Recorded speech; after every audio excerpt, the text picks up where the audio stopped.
Si j'avais su ce que je sais aujourd'hui concernant la bourse, ça m'aurait évité de perdre du temps, de l'argent, mais surtout de la motivation pour investir. Voici les 3 pires erreurs que j'ai faites lorsque j'ai ouvert mon premier compte en bourse. Je me rappelle comme si c'était hier, j'ai recherché sur Google ouvrir compte bourse, j'ai cliqué sur le premier lien et j'ai directement ouvert un compte là-dessus. J'ai pas pensé à comparer les différents courtiers ni les différents frais que chacun proposait. Du coup, je me suis retrouvé à payer des frais de courtage qui étaient énormes, des frais de garde et certains ETF que je voulais absolument acheter n'étaient même pas disponibles. Et le pire dans tout ça, c'est qu'il y avait zéro accompagnement, pas de service client, personne à qui vraiment parler. Et tu sais quoi? C'est que plus tard, j'ai découvert qu'avec un PEA, un autre type de compte que celui que je venais d'ouvrir, je pouvais avoir des avantages fiscaux dont j'avais même pas connaissance. J'aurais pu faire tout ce que j'ai déjà fait sans frais de garde, mais avec aussi une fiscalité beaucoup plus avantageuse. Moralité dans l'histoire, le bon compte, c'est pas celui que tu vas ouvrir rapidement, c'est le compte que tu vas garder le plus longtemps sans te faire plumer. Tu l'as compris, mon erreur numéro 1, c'était de choisir un courtier complètement au hasard. L'erreur numéro 2 que je te recommande absolument de pas commettre, c'est d'acheter au feeling, sans stratégie, sans rien. J'avais mis 500 euros et là j'ai regardé un influenceur sur internet qui disait d'acheter absolument cette action là, j'ai pas réfléchi et je l'ai acheté. Et tu sais comment c'est au début,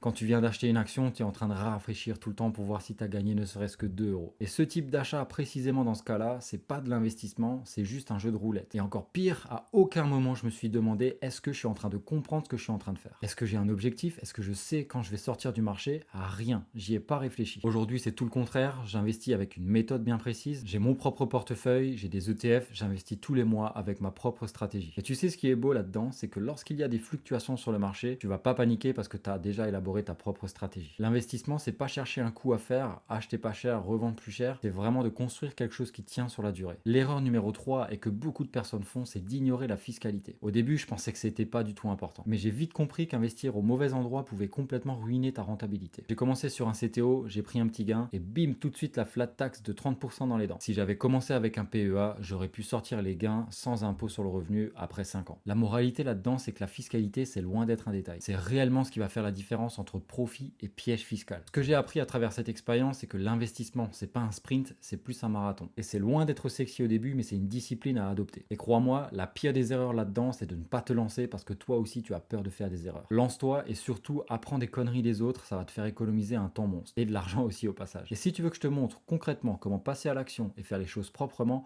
abonne-toi à mon TikTok dès maintenant.